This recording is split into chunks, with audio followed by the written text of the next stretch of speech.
notre côté. Je reviens aujourd'hui avec une nouvelle vidéo que j'ai promis à beaucoup d'entre vous, puisqu'on me l'a beaucoup demandé. Nashka n'est pas là par hasard, puisque c'est en fait la vidéo sur sa cage que je vais vous présenter aujourd'hui. Commençons par le commencement, c'est donc la cage Tower XL de la marque Fairplast, il me semble. Oui, petite confirmation. Elle est affichée sur Zooplus à 190 € je crois, donc moi je l'ai acheté chez un particulier sur le Bon Coin parce que je suis pas trop à acheter des trucs neufs, question d'éviter de surconsommer comme beaucoup de personnes le font. Après ça c'est personnel, puis question aussi de l'acheter au meilleur prix parce qu'en plus elle n'était pas hyper, elle n'était pas vieille quoi. Donc cette vidéo je vais la découper, on va dire. Elle va être en 3 parties. Je vais vous présenter, toujours en train de jouer, je vais vous présenter en premier les inconvénients, en deuxième les avantages et puis en troisième les accessoires que j'utilise. Parti. Alors, premier inconvénient que je vais trouver, ça va être le nettoyage.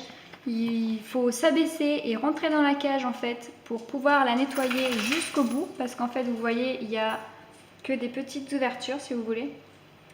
Du coup on est obligé de rentrer et de tendre le bras et parfois même de rentrer la tête pour pouvoir aller nettoyer jusque dans le fond. Donc la facilité d'entretien n'est pas là. Autre chose, la fermeture je trouve qui est quand même assez embêtante. Bon après c'est un coup de main à prendre etc, mais moi je la trouve un petit peu casse-pied. Mais on verra que ça peut être quand même un avantage en même temps. Mais bon ça c'est plutôt personnel hein, la fermeture. Ensuite pour autre chose, pour l'eau en fait, donc vous allez voir que j'ai une gamelle. À la base je l'avais mise là, la gamelle, pour qu'elle puisse y accéder de sa plateforme. Donc là vous allez me dire mais pourquoi t'as changé et pourquoi tu l'as mis en plein milieu des escaliers? Bon, faut savoir quand même qu'elle arrive à monter. Je l'ai tout simplement mise là parce que quand je devais la remplir, il fallait que j'aille soit avec ma bouteille jusqu'au bout de la cage ici, donc que je rentre par l'entrée là et que je fasse ça jusqu'au bout et que donc je rentre ma tête dans la cage, enfin une grosse galère, ou sinon que je la retire, mais c'est pareil, il fallait que je mette ma tête dans la cage et que j'allonge mon bras jusqu'au bout pour pouvoir tourner et hop, la retirer. Donc c'était quand même vachement casse-pied. Donc j'ai mise là, elle gêne pas Nashka et puis de toute façon elle arrive quand même à boire dedans.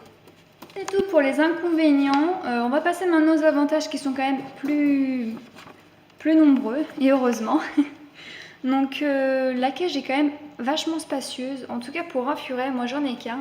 Je pense qu'on peut peut-être mettre 2 à 3 furets j'imagine. Mais en tout cas la mienne, elle a sa place, elle a sa maison à elle. Elle a de quoi se promener, donc c'est quand même pas mal. Et puis l'autre avantage que je trouve aussi, c'est qu'elle est en hauteur, elle n'est pas en largeur, donc au niveau de la maison ça prend quand même moins de place. L'avantage aussi c'est qu'on peut démonter la cage.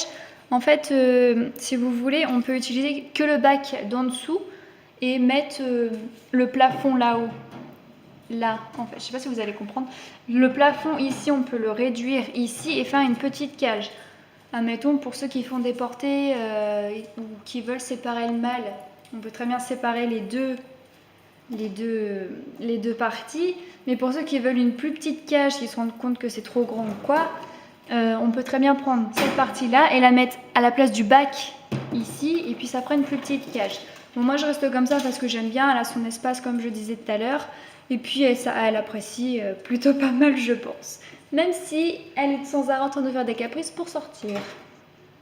Autre avantage, c'est qu'il me semble que les accessoires sont fournis, donc vous aurez les tunnels, les plateaux, les échelles. Les plateformes sont quand même pas mal, c'est un système de vis, en fait 4 vis qui tiennent, c'est quand même plutôt solide. En général, la cage est quand même solide, ma nénette n'est jamais sortie de sa cage d'elle-même, alors que ça m'était déjà arrivé avec mon autre furet. Donc tout à l'heure je disais que les fermetures étaient quand même vachement embêtantes, mais à côté de ça, elle a jamais réussi à en sortir quoi. Puis même, elle a le truc de mordre les barreaux comme ça. Donc bon, on essaye de faire en sorte qu'elle arrête parce qu'elle se fait mal, mais bon, pour sortir, elle est tenace quoi. Du coup, ce qu'on fait, on n'a pas eu le problème qu'elle torde les barreaux pardon, au point de pouvoir sortir de la cage. Ceci entre les barreaux, donc en parlant de barreaux, est quand même bien parce que ça ne lui permet pas de pouvoir sortir. J'ai déjà entendu que des cages avaient les barreaux un peu trop espacés pour les furettes parce que les femelles sont plus petites que les mâles. Du coup, certaines furettes arrivaient à sortir des cages. Donc, j'ai pas ce problème-là avec cette tower. L'avantage aussi, c'est qu'elle est sur roulette. Donc, c'est quand même un grand avantage quand on veut déplacer la cage plutôt que de la promener, plutôt que de la soulever. Donc, je souligne ce point parce que je trouve que c'est vachement important. Merci Milka de nous montrer ta queue. Ils sont en train de jouer derrière moi, c'est sympa. Les bacs, les trucs gris, ce que j'appelle les bacs, ils sont quand même vachement hauts. Je sais pas si vous pouvez vous rendre compte, mais Nashka arrive là peut-être quand elle est debout, enfin debout couchée. Donc ça permet quand on donne des proies à l'animal que les giclures, parce que ça aille sur les bords des bacs et pas sur le mur, parce que c'est quand même un gros inconvénient quand les bacs ne sont pas comme ça et donc il y a des giclures un peu partout. Enfin, dernier avantage que je trouve, on a deux ouvertures, une pour le haut, comme ça, et une pour le bas. La dernière, elle est là-haut. Nous, elle nous sert jamais parce qu'on va pas pouvoir tendre le bras comme ça pour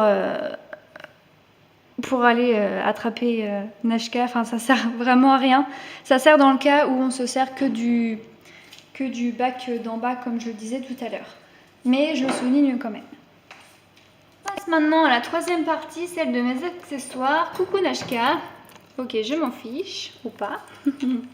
D'ailleurs, la litière, elle est à l'envers. Donc, on a deux litières achetées chez la jardinerie de Leclerc.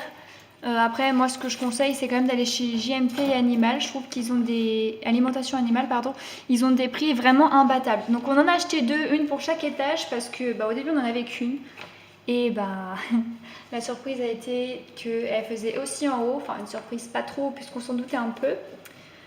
Du coup, on en a acheté une deuxième. Ça nous convient très bien. Elle fait dedans. C'est arrivé qu'elle fasse à côté, mais c'est quand même vachement rare. Et puis, les litières, sont quand même souvent nettoyées, donc on n'a pas trop ce problème. Oui, je voulais rajouter que pour les litières, c'est des litières normalement pour chats, mais c'est quand même des petits modèles. Ça existe en plus grand, ces litières-là, mais celles-là sont en petit modèle. Je trouve que ça allait très bien pour notre Fufu. Petit bémol par contre, c'est qu'elles sont pas attachables. Je veux dire, vous pouvez pas l'attacher au barreau de la cage. Du coup, ça arrive qu'elle nous balade les litières, surtout quand elles restent trop longtemps enfermées, quand on n'est pas là. Mais bon, dans l'ensemble, elles sont quand même vachement bien et je les recommande vachement. Attachable ici, donc en fait, c'est un système de vis. En fait, vous allez tourner là, ici, je crois que ça s'appelle un boulon, pour attacher la gamelle d'eau. Donc comme ça évite que Nashka en foute partout parce que le furet est comme ça. Il faut toujours qu'il aille au fond des choses. On avait testé déjà le biberon, perso, je recommande pas, enfin j'aime pas trop. Tout simplement parce que le furet, je pense, ne boit pas sa soif. Enfin, c'est franchement pas pratique. Même si l'eau reste propre et qu'il n'y en a pas plein partout, parce que bon, ça arrive qu'elle joue dedans quand même. J'aime pas trop. Donc après, c'est mon avis personnel. Vous pouvez tester le biberon, mais moi, je préfère ces gamelles-là. Donc pareil, on l'avait acheté sur Zooplus, je crois, à 5 €. On a pris plus petit format parce que l'autre nous paraissait gros. Et puis on en est très content. On peut très bien aussi prendre une gamelle lourde pour pas qu'elle y touche. Mais bon, moi je préfère l'attachable. Ensuite, on a une gamelle de croquettes. Alors je précise tout de suite que c'est pas normal en fait qu'elle ait des croquettes. C'est simplement que mon fournisseur de proies est fermé pendant les vacances. Je l'ai su qu'au dernier moment, donc pas le temps de faire un stock de proies. Du coup, malheureusement, on est sur des croquettes en attendant que ça rouvre. Ça m'embête vraiment, mais bon, quand on n'a pas le choix, vaut mieux ça que de rien lui donner du tout. Du coup, on reste là-dessus. appeler 2 igloos. Parce que bah, ça a la forme d'igloo. On en a un grand à faire et un tout petit, un rouge. Bah, quand elle était petite, elle rentrait dedans. Là, je suis pas sûre qu'elle rentre dedans. Enfin, en tout cas, pas pour manger. Je pense qu'elle arrive encore à rentrer dedans. Mais elle se sert surtout de celui-là. En fait, il nous sert pour... et il lui sert à elle, du coup, pour qu'elle mange ses proies dedans. Ça évite qu'elle se mette en pleine vue à nous pour manger ses proies. Donc nous, on préfère quand même. Et puis même elle, je pense que c'est bien d'avoir un petit endroit pour se cacher, pour pouvoir manger tranquillement et puis faire ce qu'elle a à faire. Ensuite, pour dormir, on a un hamac que j'ai fait moi-même. C'est un des hamacs que j'ai fait moi-même. J'en ai un autre que je préfère, qu'on a acheté sur Amazon. C'est le premier qu'on voit dans ma première vidéo sur, quand on va chercher Nashka, qu'on avait eu donc sur Amazon. Celui-là, je l'ai fait moi-même avec un morceau de jean. Bah, il est bien en attendant. Enfin, elle en tout cas, elle aime bien.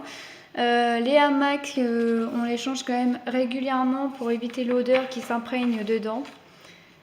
Et puis voilà quoi.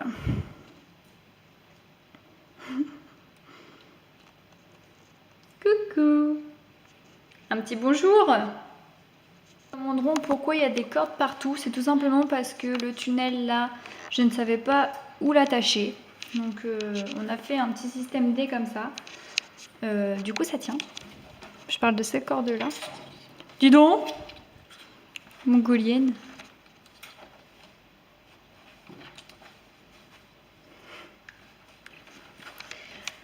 En bas, le tunnel est attaché au plateau du haut. Pareil, on a mis des cordes tout simplement pour sécuriser au cas où Nashka tomberait. J'ai préféré quand même faire ça.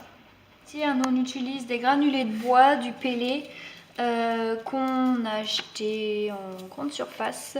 C'est carrément recommandable puisque c'est économique, c'est écologique et puis c'est pas chimique. En plus, à nettoyer, je trouve que c'est hyper pratique, donc que des avantages aussi parce qu'on veut lui laisser le choix entre avoir un hamac et de quoi se mettre dedans. Un petit plaid rose, parce que je trouvais ça trop mignon, qu'on a eu chez Action il n'y a pas longtemps, qu'on a été chercher. Donc elle a été dedans tout à l'heure. En fait, je l'ai mis d'aujourd'hui. Normalement, elle a un coussin. J'espère qu'elle dormira dedans. On verra bien si ça lui plaira, mais au moins on lui laisse le choix entre s'enfouir dans du tissu ou se mettre dans son hamac. Et on lui a accroché quelques jouets comme ça pour qu'elle joue avec. Ça lui arrive de jouer avec. Elle nous en a décroché, je crois, parce qu'il y en avait 3. On lui a laissé aussi une petite peluche qu'on change régulièrement parce qu'elle salisse vite. En plus, elle nous l'a dégommée. Voilà au niveau des jouets, ça lui arrive qu'on mette, on change les jouets pour pas qu'elle s'ennuie et puis qu'elle ait toujours des jouets variés. Au-dessus de la cage, tiens, tant que j'y pense, on a la boîte où normalement je mets les proies dedans qu'on met à décongeler dans le frigo. Là, elle est arrivée là.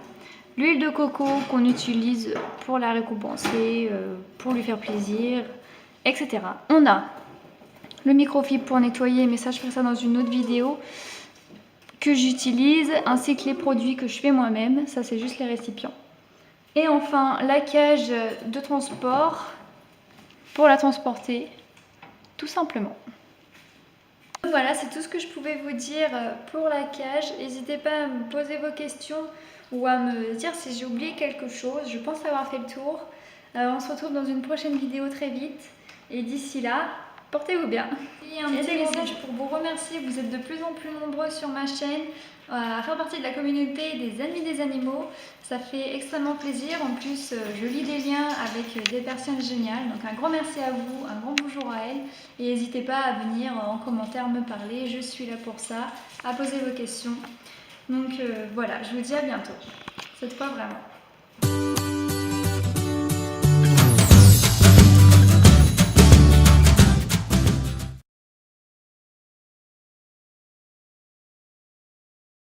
Merci Nashka d'avoir mis 2 secondes à sortir le plaid de la cage. Bon, quoi.